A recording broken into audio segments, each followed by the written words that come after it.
Muito bem, muito boa noite, estamos ao vivo. E aí pessoal, tudo bem? Sejam todos bem-vindos, nossa segunda noite do Caos à Consciência. E aí, como é que foi o dia? Como é que vocês estão? Contam para mim aí nos comentários como é que foi a aula de ontem, como é que estava o conteúdo, de onde vocês estão falando. Enquanto o pessoal não chega, vamos bater um papo aí no chat. Rosinete Pereira, boa noite BH, Dri Pires. E aí, pessoal? João Buscador, boa noite, Belo Horizonte. Sanderson Borba, também de BH, ó, a galera de Belo Horizonte tá por aqui. Itapema, Leonardo, Curitiba, Jussara, Paraná, Isaura. Vera Correia, Ubatuba, São Paulo, Balneário Camboriú, boa noite, pessoal. Luiz Ernédio, obrigado pela foto, eu vou postar, tá? Cascavel, Paraná, boa noite. Fabi, de São Paulo, boa noite. Santa Catarina, Cascavel, Rio Grande do Sul, Racasa, boa noite. Dani Oliveira. E aí, pessoal, Araxá, vocês estão entendendo? Vocês participaram? Quem é que de vocês é do clubinho? Ou é do clube? Só para saber, vocês são do clube? Quem de vocês é do clube? Saudação de Manaus, Santa Cruz do Sul, Patrícia Bauerman, obrigado. Jalter Fernandes, Viamão, Rio Grande do Sul. E aí, pessoal, como é que vocês estão? Tudo bem? Hilda é do clube, isso eu sei, Hilda. Hilda Anguinoni, Gravataí, Rio Grande do Sul.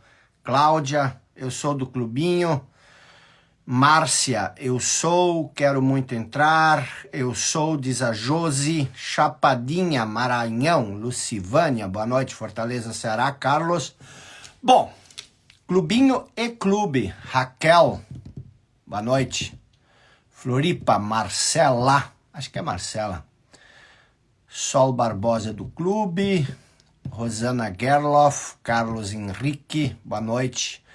Rosa Maria do clubinho. Denise, boa noite. Dani é do clube. Teresina, Piauí, Poliana, Rio Grande do Sul, eu sou do clube. Elite Cars. Sarapuí, São Paulo, queria um preço só para aulas ao vivo. Eu sou 5%, Paula 5%, Rosana Puli, boa noite, Juma 5%. Só tem galera, Luciana tá na área, boa noite, Marcelo, João Pessoa. Bom, vamos começar então, vamos fazer aquela atividade, dando que se recebe.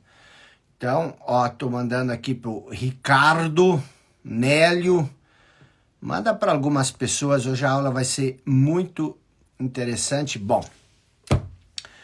pessoal, vamos lá então. Como impactar mais pessoas com seus conteúdos? Crie um curso preparatório para atuarmos com esse conhecimento. Boa ideia, vamos ter que pensar sobre isso, tá bom? Ibirubá, Rio Grande do Sul, Maria, 5%. Bom, ontem nós falamos um pouco sobre se você busca uma transformação profunda, uma transformação verdadeira e duradoura na vida, para onde você precisa olhar? Qual a coisa mais importante que você precisa entender? Esse foi o nosso tema ontem à noite, tá? Então, ontem nós começamos com essa reflexão e nós falamos que o ser humano, ele pode viver num estado de consciência e num estado de inconsciência. E nós vimos que existem vários degraus, vários níveis de consciência e também existem vários níveis de inconsciência. Vocês refletiram sobre isso? Conseguiram refletir sobre isso? Hoje eu quero aprofundar isso um pouco mais, analisando 3 histórias, tá? Então preste bem atenção, nós vamos analisar 3 histórias bem conhecidas, para a gente entender um pouco mais a fundo sobre isso, tá bom? Vamos lá então? Vou fechar aqui os comentários para a gente se focar total, tá bom? Então, a primeira das histórias vem da própria filosofia.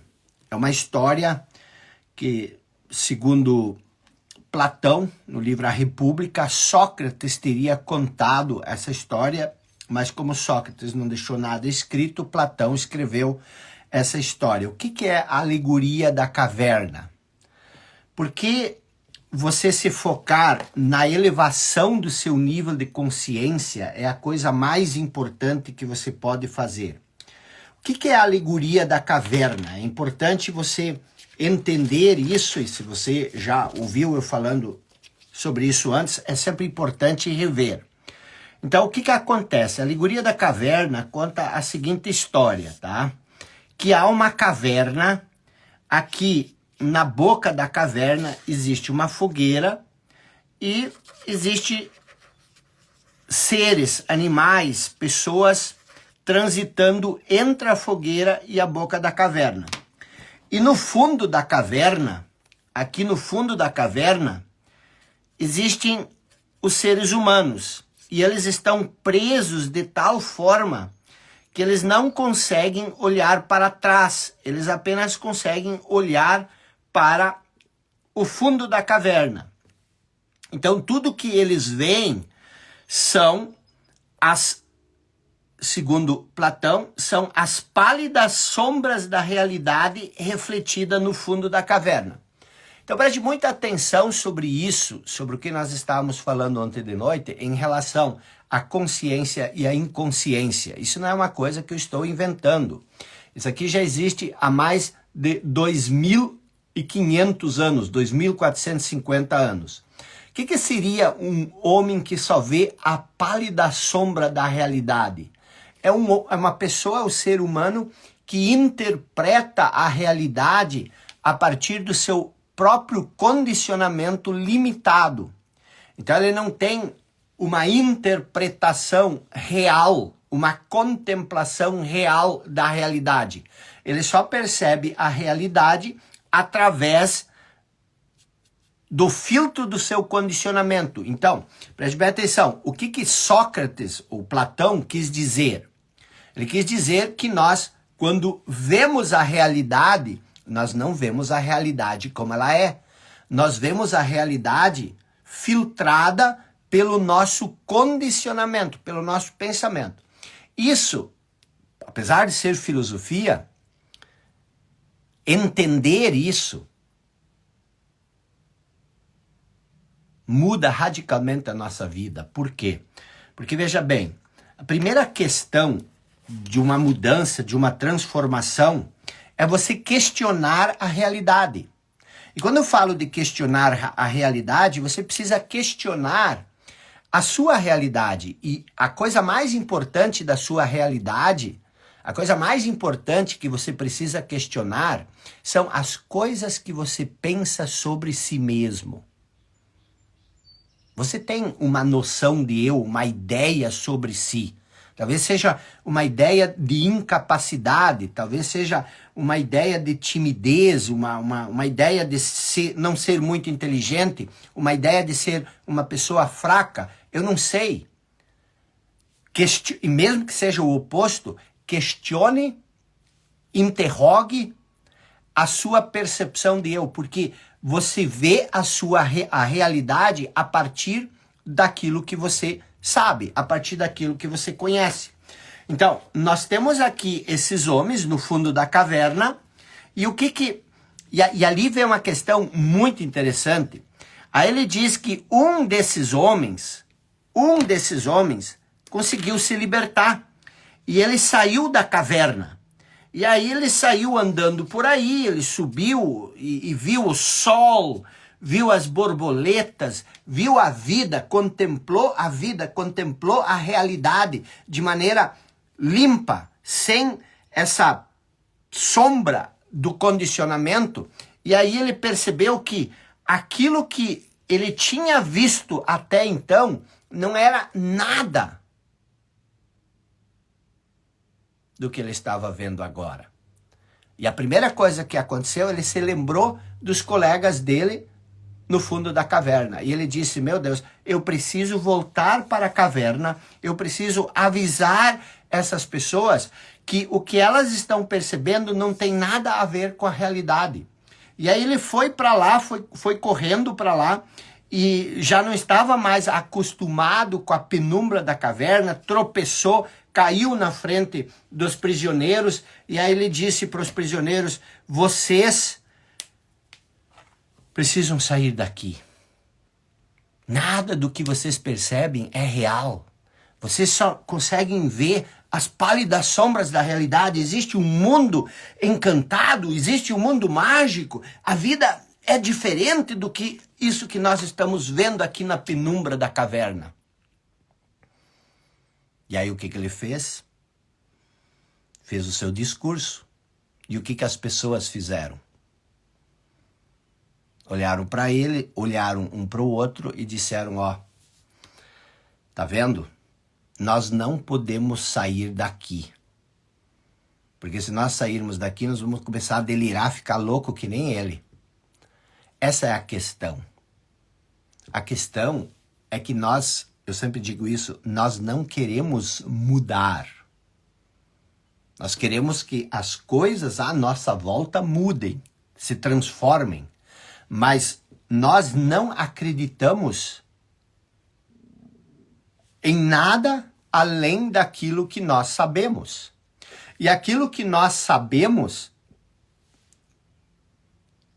é a realidade que nós temos hoje. Então, se você não conseguir dar esse passo para sair dessa prisão, se você não consegue romper essas amarras que nos prendem no fundo da caverna, nós sempre vamos, quem está preso no fundo da caverna, sempre vai defender o fundo da caverna. Então, o que é consciência e inconsciência? A inconsciência é você viver no fundo da caverna e você confundir a realidade com as pálidas sombras da realidade. O que é viver da consciência? É você sair da caverna e você ver as coisas como elas são. Mas isto é possível? Sim. Nós começamos a falar sobre isso ontem à noite. Então, vamos aprofundar isso hoje. Então, nós temos esse um ponto que é extremamente importante e que eu trouxe da filosofia, mas eu quero ir para a segunda história. A segunda história. A segunda história é uma das parábolas mais conhecidas de Jesus. É a parábola do filho pródigo. O que é a parábola do filho pródigo? Então, existia um rapaz que vivia na casa do pai, e ele disse que ele queria a parte da herança dele, porque ele queria ir embora. E aí ele pegou a parte da herança dele e, segundo a parábola, ele foi para uma terra distante. E aí, lá, ele pegou e gastou a parte da herança dele com coisas mundanas de forma irresponsável. E aí, caiu uma grande fome sobre a terra. E aí, ele não tinha mais o que comer, aí ele foi trabalhar numa fazenda onde ele tratava os porcos. E ali, no fundo daquele caos, aquele cenário caótico, ele começou a invejar os porcos. Por quê? Porque os porcos tinham, pelo menos, alguém que cuidasse deles, que os alimentasse, e ele não. Ele se viu totalmente sozinho e abandonado. E aí, em algum momento, a parábola diz que ele caiu em si. Ele caiu em si e lembrou da origem dele, lembrou da casa do pai. E aí ele disse, meu Deus, eu estou sofrendo tanto aqui e na casa do meu pai tem de tudo. Ok, O que é a jornada do filho pródigo? A jornada do filho pródigo, assim como a alegoria da caverna, é a jornada do caos à consciência. É a jornada que te tira da inconsciência e que te leva à consciência. Então, o que é? Vamos dar uma olhada para a parábola do filho pródigo. Primeiro, o que é a casa do pai onde ele estava? O que é a casa do pai? Na parábola, a casa do pai representa um lugar de abundância, um lugar de plenitude, um lugar de alegria. E qual é o significado disso? Todos nós viemos de um lugar, ou não? E esse lugar representa a nossa essência, representa as nossas raízes. Nós viemos, em termos de origem mais profunda, nós viemos do Pai. O sopro da vida, o sopro divino veio de Deus. Então, viver na casa do Pai significa viver desse sopro divino. Significa estar conectado com a essência divina que existe dentro de nós, que existe em nós. Jesus chamava isso do reino dos céus. O reino dos céus que existe dentro de nós. Então, nossa casa divina é nossa essência divina. É de lá que nós viemos, ou não? Então, guarde isso. Ou melhor, veja essa questão, tá? Porque é difícil quando a gente está preso na mente, a gente perceber que existe algo além da mente. Então, deixa eu explicar rapidamente o que seria você viver, o que seria você viver da sua essência. Seria você viver para aquilo que existe, seria você viver daquilo que existe para além da sua mente condicionada. Seria viver para além do conhecimento que você acumulou. Porque o que é a mente condicionada? É o condicionamento que você acumulou. Então, a nossa casa, e o que existe para além disso? Nós falamos ontem um pouco sobre isso. É um estado de atenção plena, é a nossa consciência. Porque você não é o seu pensamento, você é aquele que pensa. Você, imagina o olho, você tem o olho. Isso aqui é o olho, isso é o olho. Mas é o olho que vê? Você acha que é o olho que vê, mas se você tirar o olho, você vai ver que o olho está ali, mas você não enxerga mais nada. Então, não é o olho que vê, mas você vê através do olho. Então, existe algo mais profundo do que o seu pensamento, do que o seu corpo, do que o seu nome, do que o seu contexto, a circunstância em que você vive. E esse algo mais profundo é o que pode ser o nosso ponto de referência. Então, a nossa casa é a essência divina. É de lá que nós viemos. Então, esse é o primeiro ponto, entender o que significa a casa. Qual é a primeira coisa que o filho pródigo faz? Ele pede a parte da herança dele. Agora, o que significa pedir a parte da sua herança? O que é uma herança? Herança é aquilo que você tem em comum com seus pais. Ou com seus tios, ou alguém que deixa uma herança para você. Mas a herança sempre é algo que você tem em comum com alguém. Então, o que significa? Se a casa do Pai é nossa essência divina, qual é a nossa herança divina?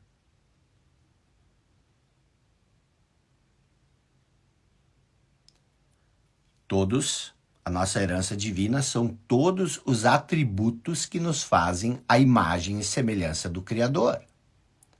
Essa é a nossa herança. E quais são esses atributos? Deus é criador, você é criador. Você é a única espécie que cria. Nenhuma outra espécie no universo cria. Você é a única espécie, nós somos a única espécie que cria. Aí você diz, mas o João de Barro cria. Não, o João de Barro constrói aquela casinha dele por instinto. Então, você cria. Por quê? Porque você tem algo que te faz a imagem e semelhança do Criador. Olha como isso é interessante. Nenhuma outra espécie cria. Nós criamos. Por isso, nenhuma outra espécie é a imagem e semelhança do Criador. Todas as espécies, todas as formas de vida são a expressão divina, mas não são necessariamente a imagem e semelhança do Criador. Então, o que nos faz a imagem e semelhança do Criador é o poder de criar, é o poder de escolher. Você tem escolha. Você pode usar a sua imaginação, a sua inteligência, a sua criatividade. Você tem poder de criar. Então, primeiro, o que o filho pródigo faz? Ele pede a parte da herança dele, que é o que nos faz ser a imagem e semelhança do Criador. Depois, o que ele faz? Ele abandona a casa do pai. Se a casa do pai é nossa essência divina, o que é abandonar a casa do pai? É abandonar a nossa essência divina. E o que isso tem a ver comigo e contigo? É que, na verdade, a parábola do filho pródigo, o filho pródigo em si, somos eu e você. Nós somos o filho pródigo. Como assim nós somos o filho pródigo? Porque nós temos uma essência divina. Nós temos uma centelha divina dentro de nós. Essa centelha divina é o quê? É a casa do Pai. É o reino dos céus que existe dentro de nós. Então, você é humano, mas você também é divino.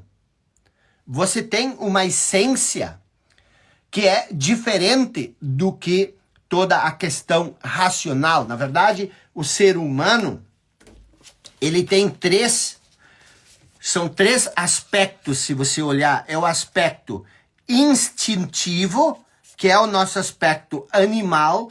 Tem o intelecto, que é a nossa razão, que é o que nos faz humano, mas também nós somos intuitivos. O que é? A intuição, ela se difere da razão, porque a razão, ela segue um passo a passo para chegar a um ponto. A intuição, não, ela é um salto que vem do nada. Então, nós somos animais, nós temos o nosso instinto, nós fazemos a nossa digestão, a inteligência que faz a nossa digestão é a mesma que faz a digestão de um boi. O processo varia por causa da alimentação, mas a inteligência é a mesma. Mas o boi não tem intelecto, muito menos intuição. A maioria de nós não tem intuição, por quê? Porque nós estamos presos na razão. O que acontece para você entender? Veja, existe, se você colocar isso dessa forma, existe o instinto, existe o intelecto e existe o intuitivo. Então, qual é a função do intelecto? O intelecto é uma ponte que liga o instinto ao intuitivo. E qual é o problema? O problema é que nós construímos a nossa casa no intelecto, em cima da ponte. Nós ficamos presos no nosso intelecto. Aí nós chegamos até o intelecto e nós não conseguimos avançar para o outro lado. Por isso, quando Jesus diz renuncia a si mesmo, você precisa desfazer essa ponte, que é a sua identidade, que é a identificação com os conceitos que você tem na sua cabeça. Então, voltando à questão da parábola, essa centelha divina, ela é a sua herança, ela é a sua essência. É aquilo que você verdadeiramente é.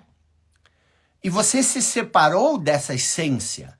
Você se separou dessa centelha divina. E aí alguém vai dizer, mas eu não consigo acreditar que tem uma essência divina dentro de mim, porque não existe prova disso. Ok? Não vai existir prova de que existe uma essência divina dentro de você. Mas também não existe prova de que não há uma essência divina em você. Então, o fato de não ter prova de que há é tão importante quanto o fato de não ter prova de que não há.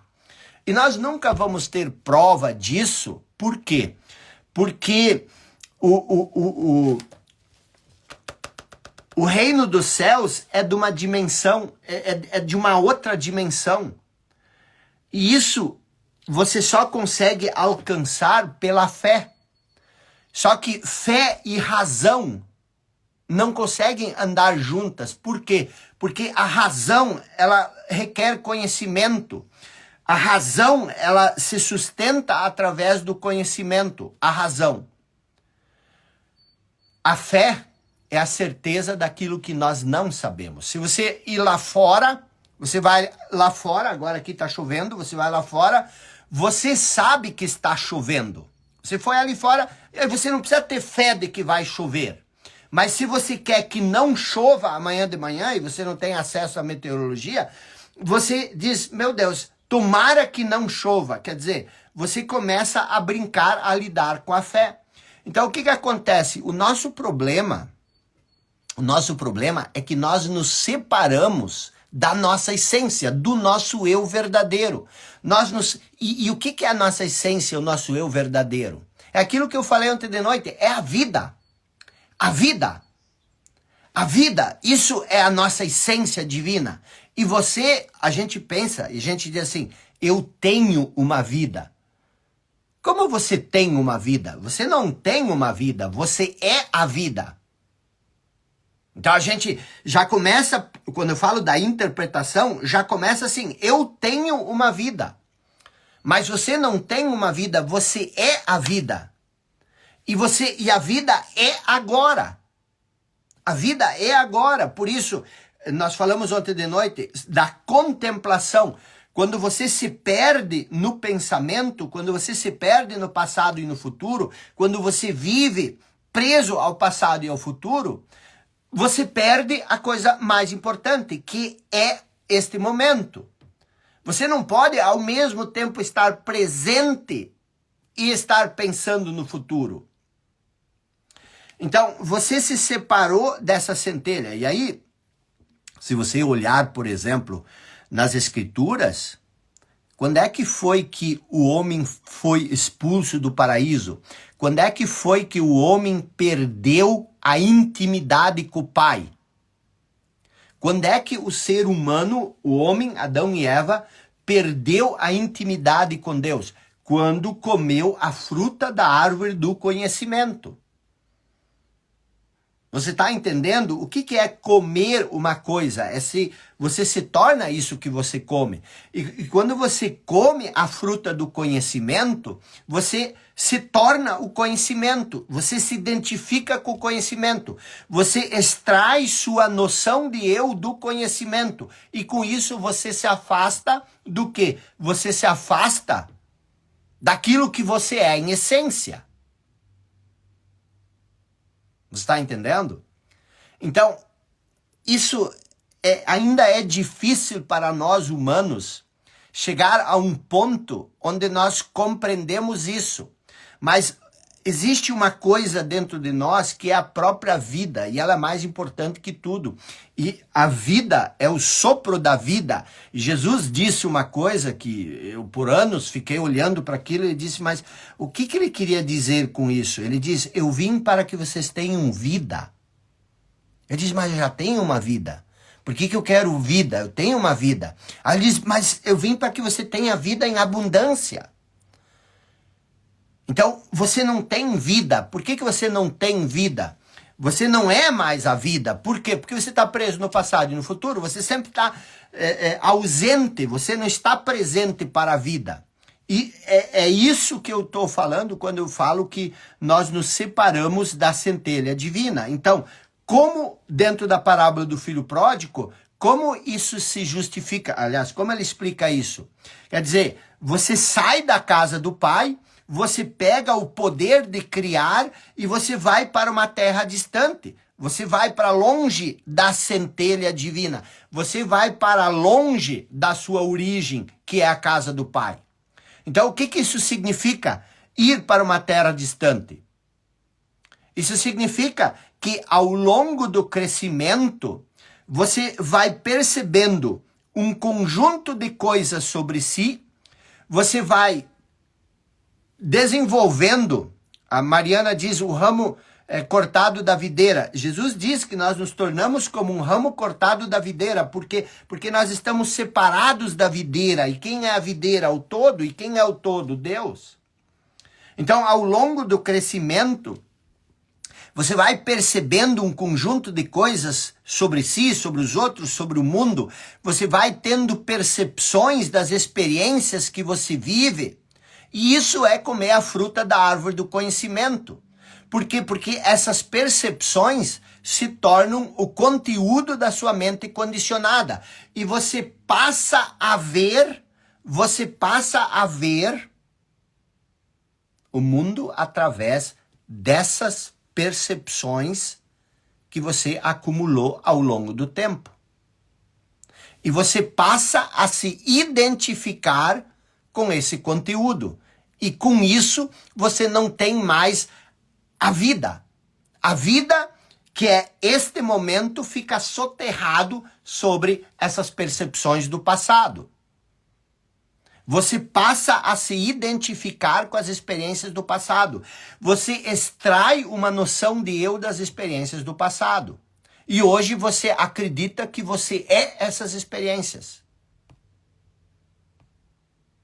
Você era uma centelha divina. Na casa do pai, você vivia em intimidade com o pai.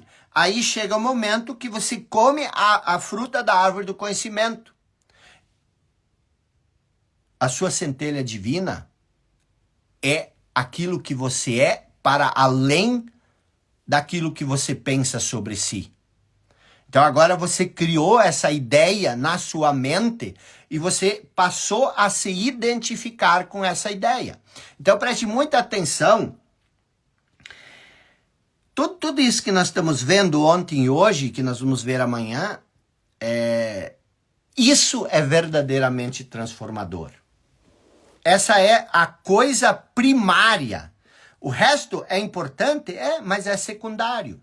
Então, você se tornou esse pequeno feixe de ideias, essas ideias sobre si. Você se reduziu a essa meia dúzia de coisas que você acredita e pensa sobre si.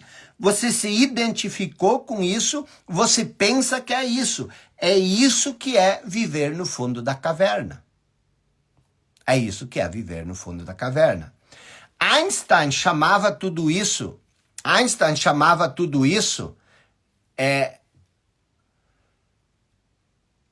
que na verdade isso é o falso eu. Einstein chamava isso de a ilusão de ótica da consciência. O que é a ilusão de ótica da consciência? O que é uma ilusão de ótica? Você vê algo que não é aquilo que você vê. Então, a identificação com isso, eu chamo isso do falso eu, é a inconsciência. Que nós vimos ontem, que nós falamos ontem. Então, você não... O que é a inconsciência? Que muitas pessoas, às vezes, se sentem um pouco ofendido com isso. Ah, tá me chamando de inconsciente. A inconsciência... Quase todos os seres humanos vivem na inconsciência. O que é a inconsciência? É não ter mais consciência de quem você verdadeiramente é. Isso é inconsciência. Não é que você é inconsciente em relação ao mundo. Você é inconsciente em relação à sua origem. Você erra a sua origem. Você pensa que você é uma coisa, mas você é outra coisa. Isso é inconsciência. Imagina, você pensa que você é incapaz, você pensa que você não tem a inteligência necessária, você pensa que você não é ninguém, você pensa isso, você pensa aquilo, e você também pode pensar o oposto, mas nada do que você pensa é verdadeiramente você. Aquilo que você pensa é sobre você. Você tem um nome, mas você não é esse nome. Você pode mudar de nome e você continua a mesma pessoa. Você não é o seu corpo. Você pode fazer um transplante de alguma coisa e você continua sendo a mesma vida, a mesma coisa que você é. Então, esse falso eu, que é essa meia dúzia de ideias, de conceitos que você tem sobre si, essas crenças que você possui, se tornam a base de todas as interpretações. Você passa a ver o mundo a partir das ideias que você tem na sua cabeça. Por exemplo, se você pensa que você é incapaz, pode aparecer a oportunidade mais fabulosa do mundo na sua frente, mas você não vai ver essa oportunidade. Tudo que você vê é a sua incapacidade de fazer aquilo que você gostaria de fazer.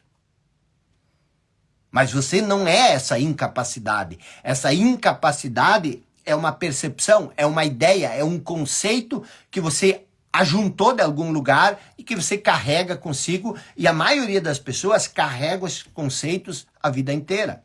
Você se identifica com esse conceito e você deixa de ser uma essência, você deixa de ser a vida e você se torna um conjunto de ideias.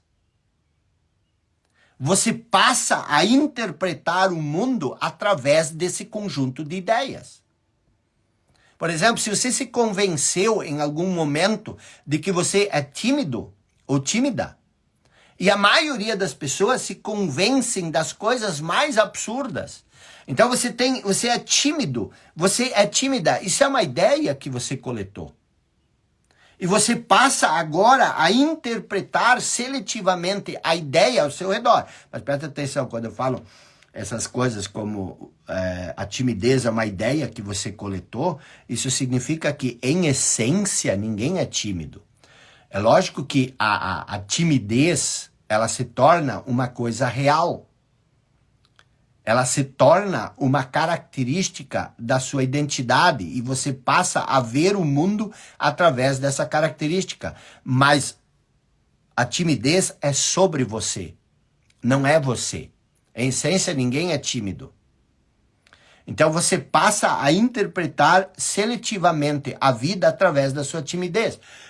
Chega o momento de falar, você pode dizer, mas eu não consigo falar. Por que eu não consigo falar? Porque eu sou tímido. Mas eu não consigo fazer isso. Por quê? Porque eu não sou capaz. Como é que você sabe que você é incapaz? Como é que você sabe que você é tímido? Aonde isso está escrito? A partir do que você concluiu isso? Eu sou uma pessoa feia. Eu mesmo, a vida inteira, eu fui... a vida inteira eu acreditava que eu era extremamente indesejado. Porque eu era feio. Eu sempre acreditei, na minha adolescência, na minha infância, que eu era horrível, que eu era feio. Que ninguém gostava de mim porque eu era feio. Mas da onde eu tirei essa ideia? Eu não sou feio, não sou bonito, eu sou o que eu sou, mas da onde eu tinha tirado essa ideia de ser feio? Isso me atrapalhou uma vida inteira. Era uma ideia. Era uma ideia. E o que acontece? Lógico, eu sofri muito bullying por ser ruivo, enfim, todas essas coisas. Então, o que acontece? Isso é extremamente importante o que nós estamos falando aqui. Isso é a base, isso é o fundamento.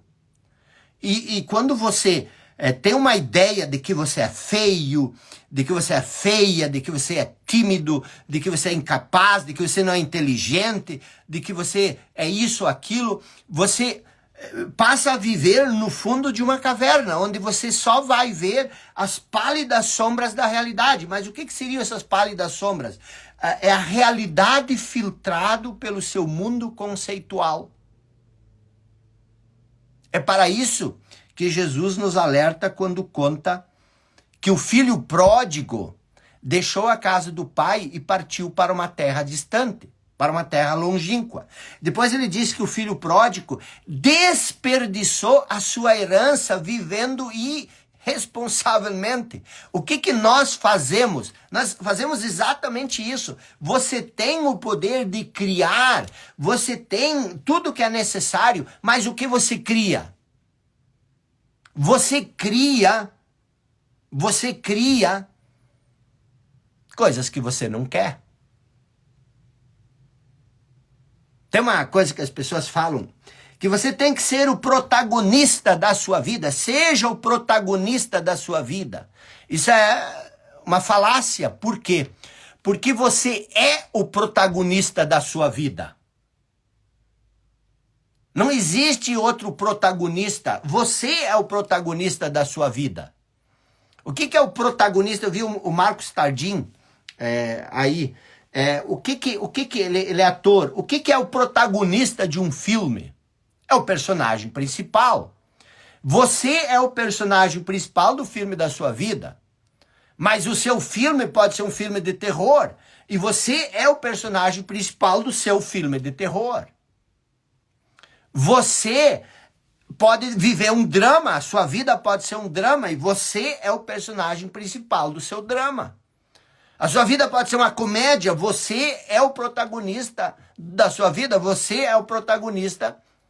Você cria, não importa o tamanho da sua miséria, é você que cria isso. E não é, quando eu falo de miséria, preste atenção, não é a pobreza circunstancial. Não é o sofrimento que existe à sua volta. Porque não é isso que cria a miséria. O que cria a miséria é a história que você conta sobre isso. É a história. Alguém perguntou aqui, como que eu sei o que eu sou? Você não pode saber o que você é. Tudo que você passa a saber é sobre você. Por que você quer saber quem você é? Não basta ser aquilo que você apenas é. Você é agora. Você quer saber alguma coisa, quer dizer, você quer colocar um rótulo, você quer colocar um conceito naquilo que você é. Isso é a mente.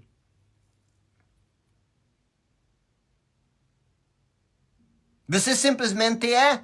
E quando você é agora. Então, voltando para a parábola, ele diz que o filho pródigo desperdiçou a herança vivendo irresponsavelmente. É isso que nós fazemos. O que é ser irresponsável? Isso também parece uma ofensa, mas não é. Ser irresponsável significa você não ser hábil a dar a resposta. Você não assume a responsabilidade sobre a sua vida. Você atribui a responsabilidade ao ambiente, ao passado, às circunstâncias, mas não importa, preste atenção, não importa a circunstância. A circunstância não determina quem você é. E aí eu sempre explico a diferença entre vida e condição de vida. A vida é uma coisa, a sua condição de vida é outra coisa. A sua condição de vida pode ser caótica. Geralmente existe um caos na sua condição de vida. Imagina, nesse mais de 500 mil de pessoas desalojadas no Rio Grande do Sul. A condição de vida dessas pessoas é um caos. A condição de vida. Mas a vida é um caos? A vida em si, o que elas são? Não é. Mas qual que é o grande problema meu e teu? Nós confundimos a vida com a condição de vida. E você acha que a sua vida é a sua condição de vida. Isso é que cria os problemas.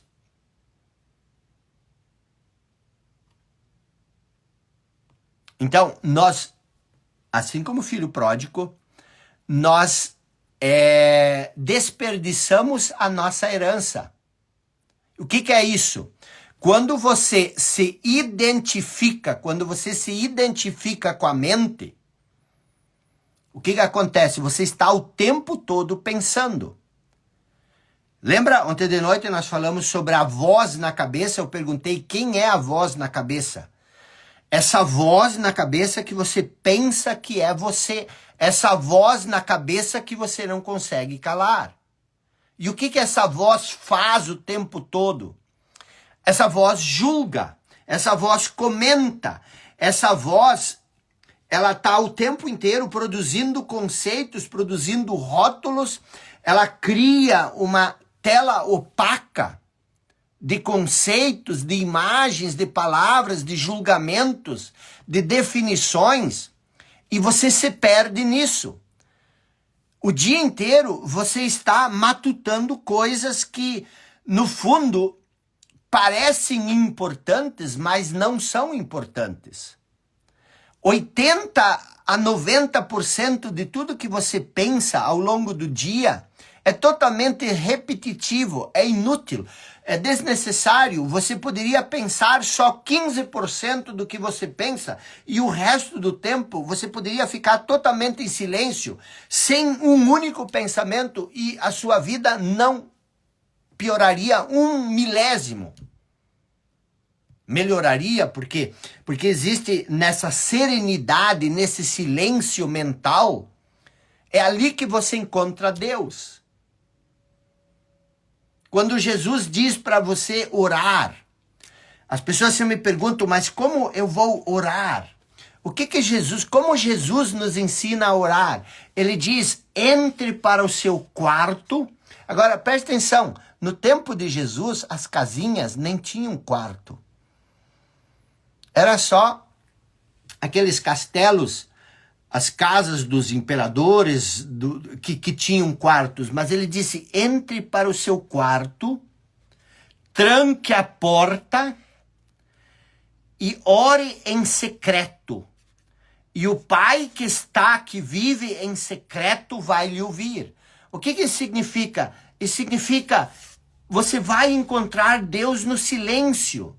Tranque a porta do seu quarto, para mim, eu não sei para você, mas para mim, quer dizer, cale a sua mente, mergulhe no ser, mergulhe na vida. É ali que você vai encontrar o reino dos céus. Pegue a porta estreita. O que é a porta estreita? Você não entre nas portas da perdição, porque elas são largas e todo mundo entra nelas. Quais são as portas da perdição? O passado e o futuro. Entre pela porta estreita. Eu vim para que você tenha vida, vida em abundância. Só há vida agora. Então você passa a viver num mundo conceitual. A maioria das pessoas confundem Deus com um conceito. Muitas pessoas têm um conceito na cabeça e elas acham que Deus é esse conceito. E esse conceito se torna até mesmo a barreira. Elas nunca sentem verdadeiramente a presença divina, porque tudo o que elas fazem é lidar com uma ideia. Elas têm uma ideia sobre Deus e confundem Deus com essa ideia. E isso impede elas de ter essa experiência maravilhosa que Jesus fala. De mergulhar no secreto, de viver no secreto, de sentir no secreto. E por isso que nossas preces muitas vezes não são atendidas. Por que nossas preces muitas vezes não são atendidas? Porque muitas vezes a gente faz essas preces para uma ideia, para um conceito. Então você passa a viver nesse mundo conceitual. Você sabe o conceito de tudo, mas você não conhece nada. Você olha para uma rosa, isso é uma rosa. E você não admira mais, você não sente mais o aroma, você nunca... Quando foi a última vez que você sentiu a textura, o aroma de uma rosa? Você vê a rosa, mas o conceito te separa dela. Você já sabe que isso é uma rosa, você nem dá bola. Isso é uma rosa, eu já sei, isso é uma rosa. Mas o que aconteceria se você tivesse caído de Marte e você nunca tivesse visto uma rosa?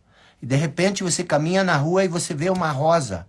Não existe conhecimento da rosa. Não existe conceito. Você não sabe nem o que é a cor vermelha. Você não sabe o que é a rosa. Você olha para aquela flor, você fica horas contemplando. O que é isso? Como é que é isso? E você vive, você sente a rosa.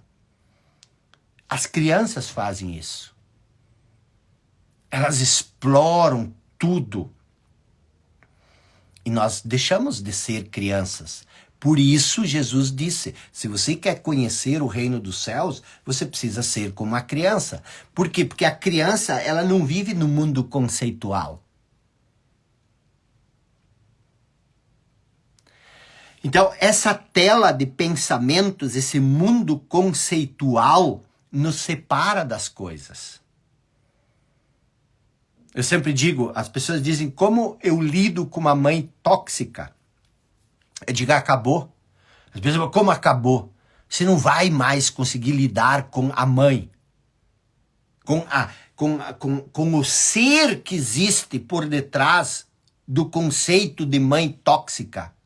Você agora vai lidar com o rótulo que você colocou neste ser. Você não vai mais enxergar a sua mãe como uma centelha divina, como você só vai ver esse rótulo que você colocou nela. As pessoas perguntam, você tem haters?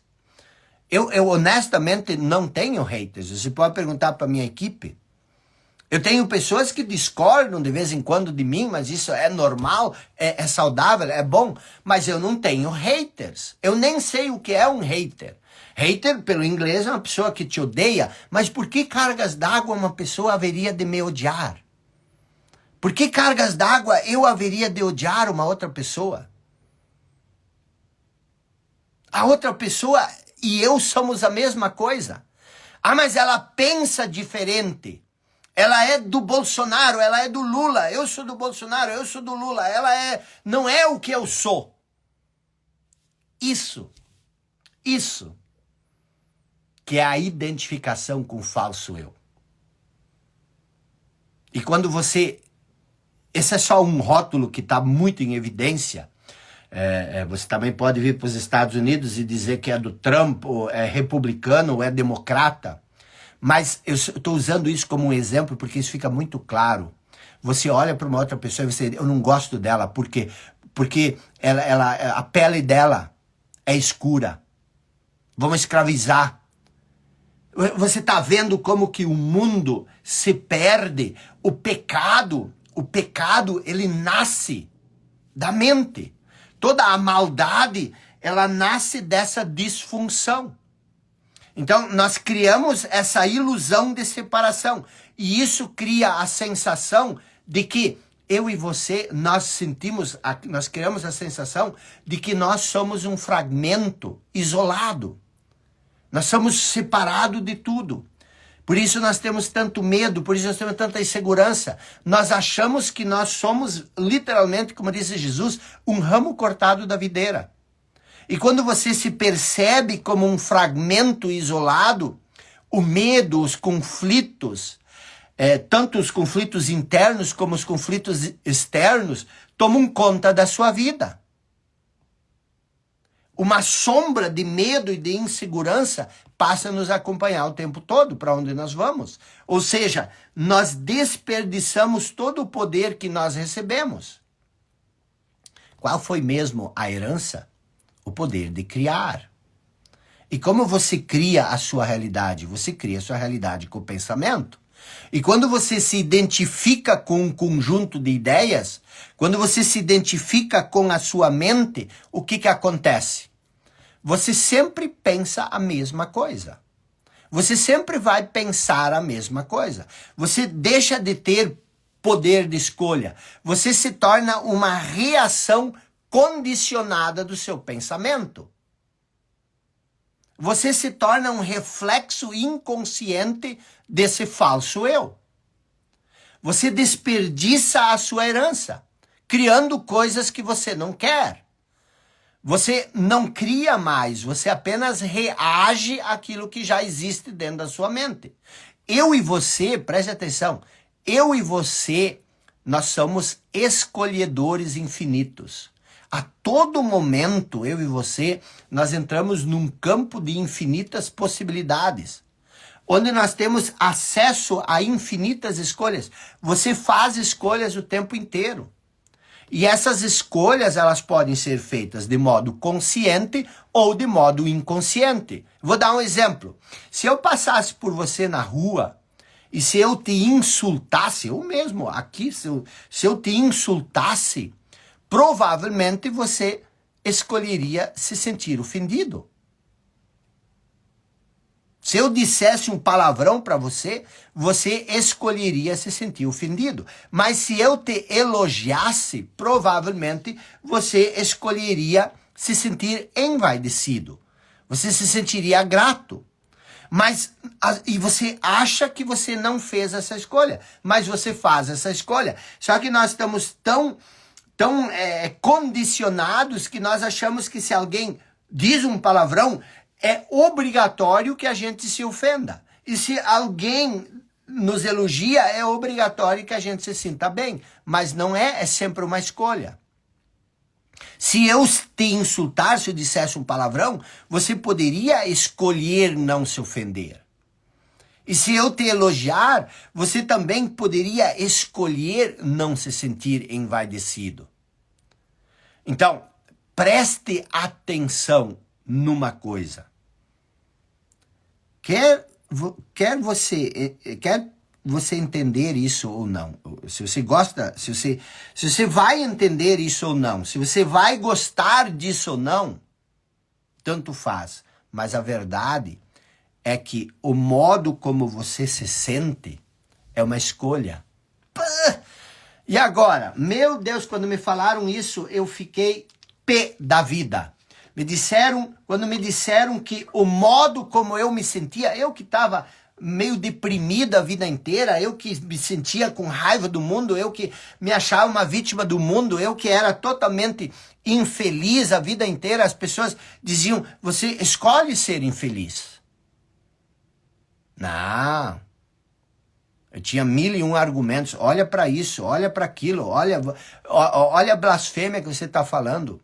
Mas a verdade é, preste atenção, a verdade é que o modo como você se sente é uma escolha. E por que parece que não é uma escolha? Porque a maior parte das nossas escolhas, elas são feitas inconscientemente. Aí você faz a escolha inconsciente, você não tem consciência das escolhas, e por isso você tem a falsa impressão de que isso não são escolhas, mas são. O problema é que quando você se identifica com a mente, quando você se identifica com o falso eu, você se torna um feixe de reflexos condicionados, baseados no seu falso eu. É como se você se olhasse no espelho e visse um reflexo. Você não pode escolher a imagem que você vê no espelho, porque ela reflete o que você coloca diante dele. Então você se torna esse feixe de reflexos, de reações condicionadas, baseadas naquilo que você acredita. E esses reflexos, eles são disparados o tempo todo como reações às circunstâncias, reações às pessoas. Quando você diz, essa pessoa me tira do sério, essa pessoa me incomoda, essa pessoa me irrita. Ninguém tem o poder de te irritar. Ninguém tem o poder de te incomodar. É você que se irrita com essa pessoa, não é a outra pessoa que te irrita. A outra pessoa, ela tem um modo de agir, a outra pessoa tem um tipo de comportamento e você não aceita isso. E é essa aceitação que te irrita. Mas a não aceitação, ela é tua. A outra pessoa, ela pode ser do jeito que ela quer. Mas mesmo desonesta, claro, se ela quer ser desonesta, isso não é teu problema. Ela pode fazer as escolhas dela, vai ter as consequências.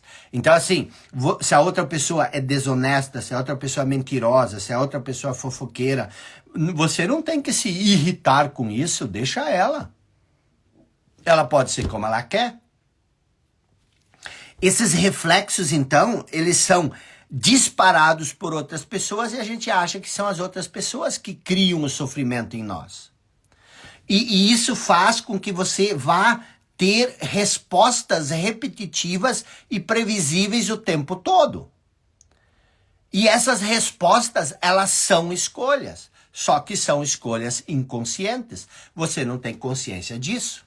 E como você não tem mais poder de escolha, as coisas passam a acontecer na sua vida. Você não faz mais as coisas acontecer. Você não cria mais a vida acontece para você. Pense sobre sua vida para lacrar isso e para finalizar a história do filho pródigo. Pense sobre a sua vida. Pense sobre o sofrimento. Pense sobre o medo. Pense sobre a angústia. Pense sobre as crises no relacionamento. O que faria alguém escolher o sofrimento? O que faria alguém escolher o medo? É uma ilusão acreditar que alguém escolheria essas coisas que acontece. Uma escolha, toda escolha requer consciência, mas você vive inconsciente. E enquanto você estiver identificado com o seu falso eu, enquanto você estiver identificado com as suas crenças, com esse feixe de padrões mentais condicionados, que escolha você tem? Nenhuma. Você é uma reação condicionada. Você é um reflexo. Você é forçado, literalmente forçado a pensar, a sentir e agir de certa forma, de acordo com o seu condicionamento. É o condicionamento que pensa você, não é você que pensa. Você conhece alguém que sempre está envolvido com um relacionamento abusivo? Essa pessoa escolhe esse tipo de relacionamento? Você conhece alguém que sempre está endividado? Essa pessoa escolhe sempre estar endividada? Não, ela não escolhe. Por quê? Porque ela não tem consciência suficiente. Ela age de acordo com os impulsos, com os reflexos. A mente condicionada pelo passado, ela sempre recria aquilo que ela conhece, ela sempre recria aquilo que é familiar. Por quê? Porque é isso que ela sabe fazer. O desconhecido, ele é perigoso, porque a mente não tem controle sobre ele. O falso eu não tem controle sobre ele. Mas preste atenção, tá? Preste atenção. As pessoas também não sabem escutar. As pessoas não sabem escutar. Enquanto que eu estou falando aqui, você não está escutando. Você escuta uma parte. Mas logo, o que acontece? Logo, a sua mente começa a falar sobre o que eu estou falando.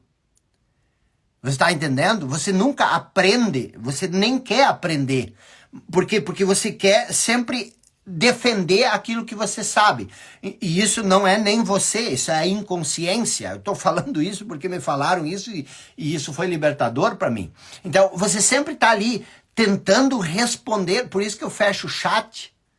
Perturba as pessoas quando eu fecho o chat, porque elas não têm com quem falar. Elas têm que ficar quietas. Mas a mente quer falar, ela quer falar sobre o que eu estou falando. Mas o que acontece? É assim com o teu marido também, com o teu filho, com tua mãe, com teu pai, com teus colegas de trabalho.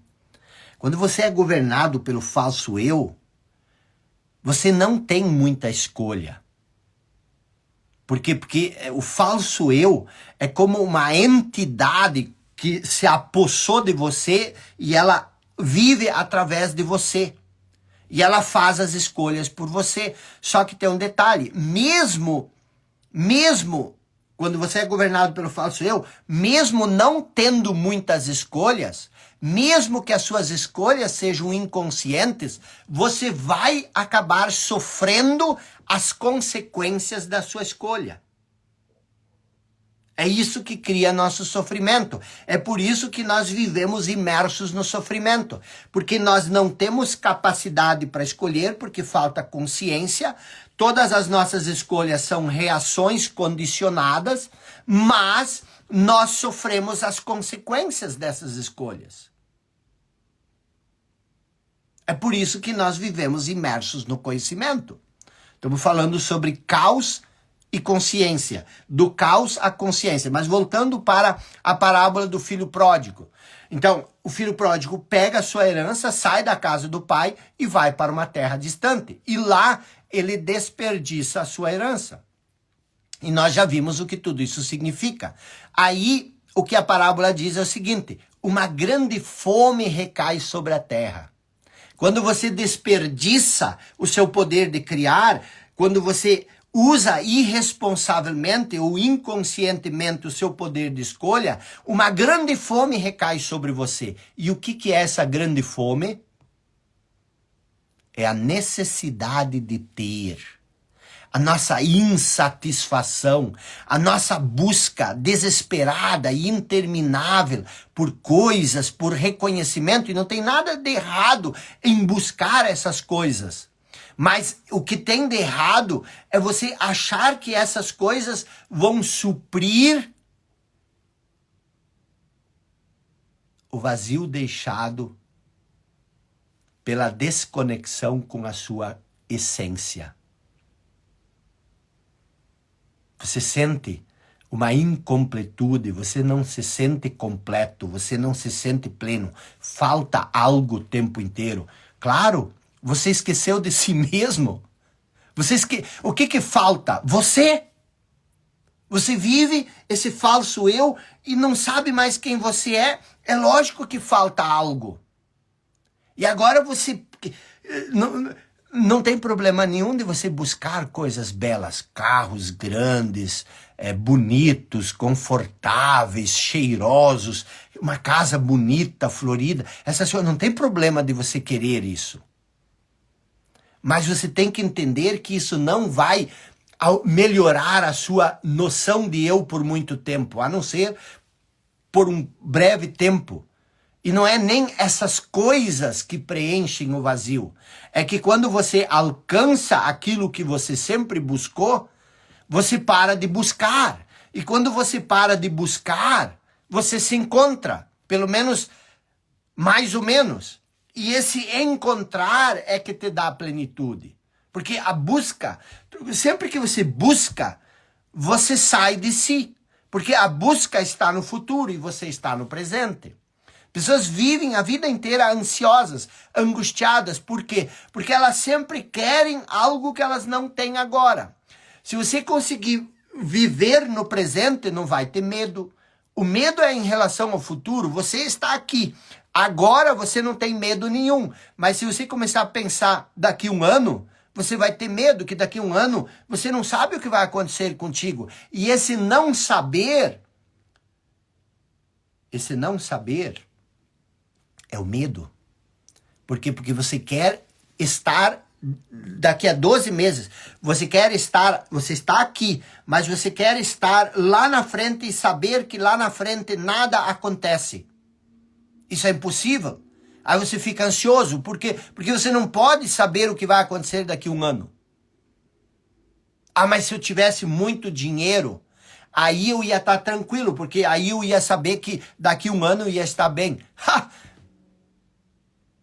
Isso é um engano. Por quê? Porque daí se tu tivesse muito dinheiro, tu ia pensar, será que eu não vou perder esse dinheiro? Será que eu vou ter esse dinheiro ainda daqui a um ano? Meu Deus, e se eu perder tudo?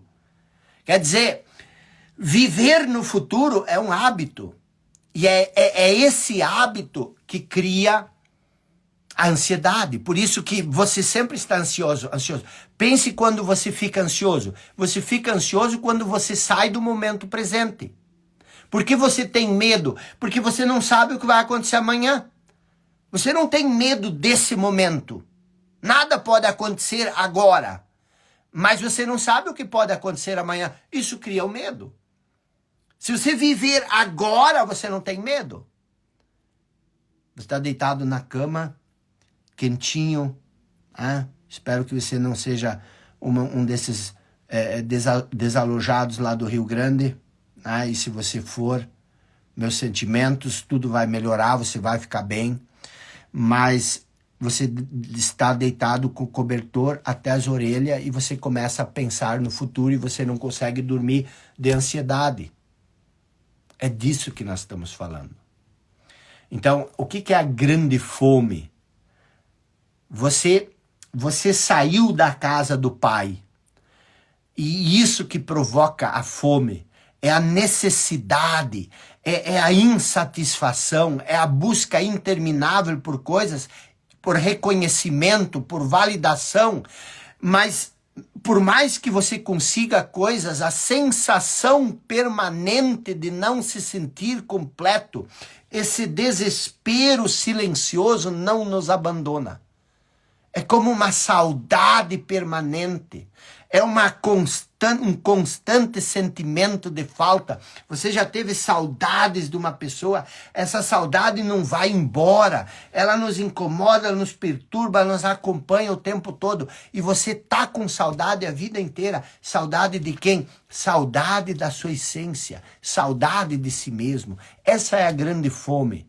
Só que nós não entendemos de onde ela vem. Nada faz sentido, nada me satisfaz, nada me completa. Claro, você esqueceu a parte mais importante de você, que é você mesmo. Então nós não temos mais consciência de quem somos, nós vivemos identificados com uma ideia que nós criamos sobre nós e nós queremos ser felizes. E o que acontece em seguida na parábola do filho pródigo? Ele vai para a fazenda cuidar dos porcos. E ali acontece uma coisa extraordinária. A inveja. A inveja, você está no fundo do poço. Você sente inveja. O que é ter inveja? É você se sentir tão pequeno. É você se desprezar tanto que você não quer mais a sua vida. Você quer a vida do outro. Você não permite que o outro tenha. Por quê? Porque você se sente tão inferior que você sente inveja. E a inveja é o fundo do poço, é o caos. Então, ele tem inveja dos porcos. Ele tem inveja dos porcos.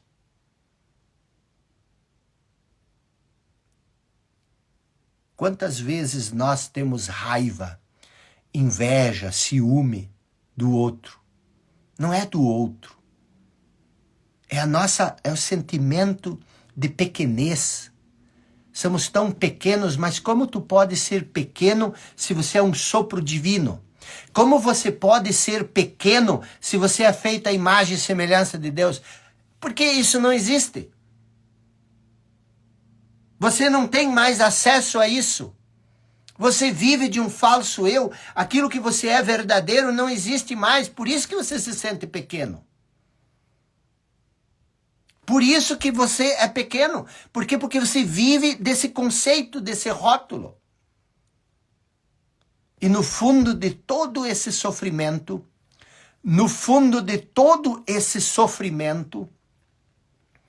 a parábola diz, ele cai em si. O que é cair em si? Quando é que você cai em si? Você cai em si quando? Quando você se dá conta de uma coisa. Quando você desperta, quando você percebe, opa, ele caiu em si, agora ele percebeu. Então, a parábola diz que o filho pródigo caiu em si.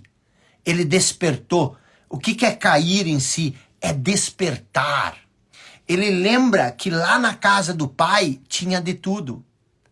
Que toda essa escassez, até a inveja dos porcos não faz sentido. Por quê? Porque ele volta a ter consciência da sua origem. E ele lembra de tudo, ele lembra que aquilo tudo que ele busca, ele lembra de tudo que ele tinha. Aí ele diz assim, meu Deus, tudo que eu busquei a vida inteira saindo da casa do pai, existe, já tem lá, já está na casa do pai. E aí ele pega e ele diz, meu Deus, eu estou desesperadamente buscando coisas, não tenho nem direito.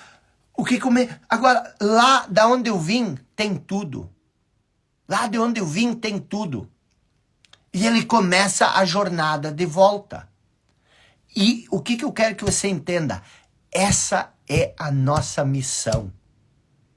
No fundo do caos, no fundo do sofrimento, cair em si e relembrar da nossa grandeza, relembrar da nossa origem e voltar para onde nós vivemos. O sofrimento é uma força que nos leva a isso. Esse é o propósito que existe no sofrimento. Quando tudo está bem, você vive nessa ilusão das coisas, a ilusão da forma, mas quando a dor, quando a perda é muito grande, é nesse momento que você cai em si. E aí, quando você cai em si, acontece a transcendência. O que você transcende do humano, você transcende da ilusão desse mundo conceitual e você volta a perceber a vida. Você relembra da grandeza da sua origem. Você volta para onde você veio. Eu sempre digo que nós temos 3 propósitos. O propósito interno, o propósito externo e o propósito supremo.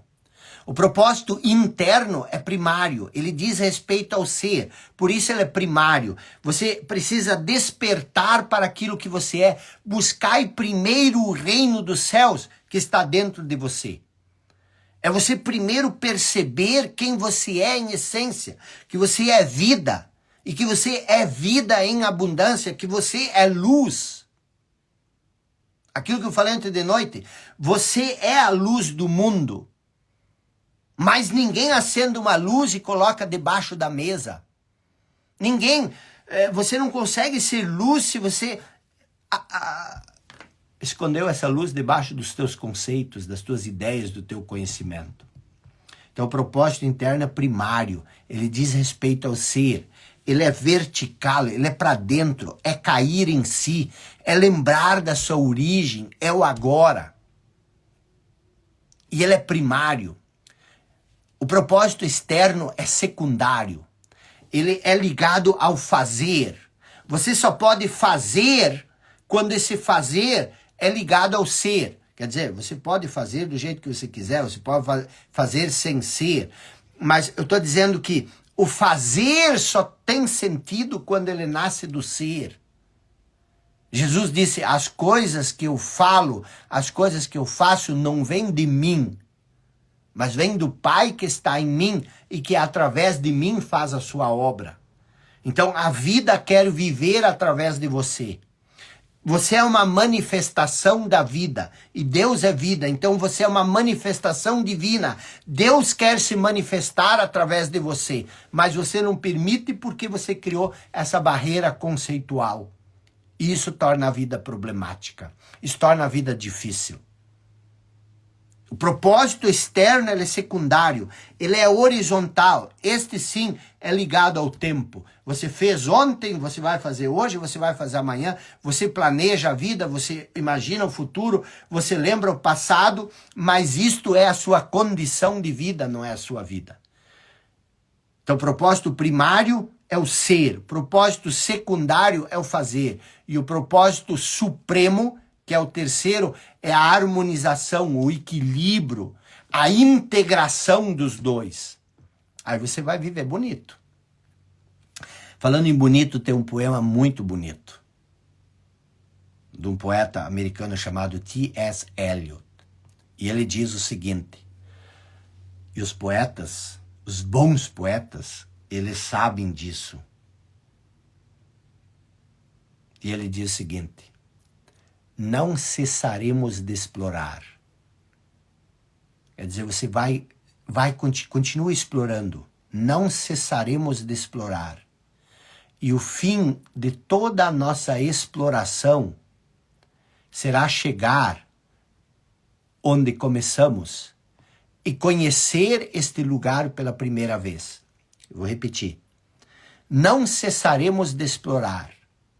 E o fim de toda a nossa exploração será chegar onde começamos e conhecer este lugar pela primeira vez. Essa é a jornada do filho pródigo. A jornada do filho pródigo é isso. Nós saímos da casa do pai e nós exploramos. E aonde nós vamos chegar? No mesmo lugar de onde nós saímos. Só que nós vamos ver ele pela primeira vez. Por quê? Porque agora nós vamos estar conscientes desse lugar. Antes nós vivíamos lá, mas nós não tínhamos consciência. Por isso é necessário passar por essas tribulações. É necessário porque nesse processo, nessa jornada, nós, ao nos afastar da nossa essência, o que acontece? Nós nos tornamos conscientes dela e aí nos buscamos ela por vontade própria. Nós buscamos ela por uma escolha consciente. Essa é a nossa missão, essa é a nossa grande jornada na vida. A caminhada,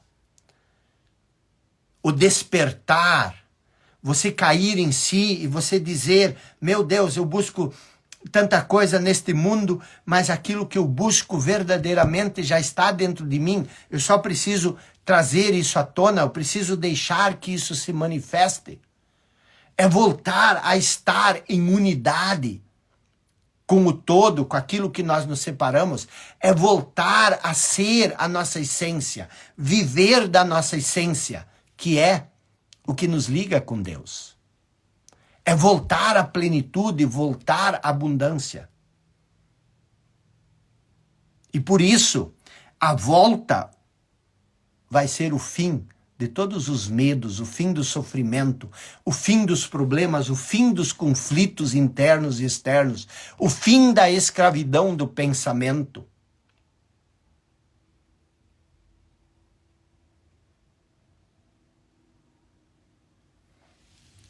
Então, senhores e senhoras, eu tinha uma terceira história, mas eu vou deixar para amanhã, senão nós vamos ficar muito tempo aqui. Mas a questão toda é a seguinte: pense um pouco sobre tudo que nós falamos aqui. Preste muita atenção.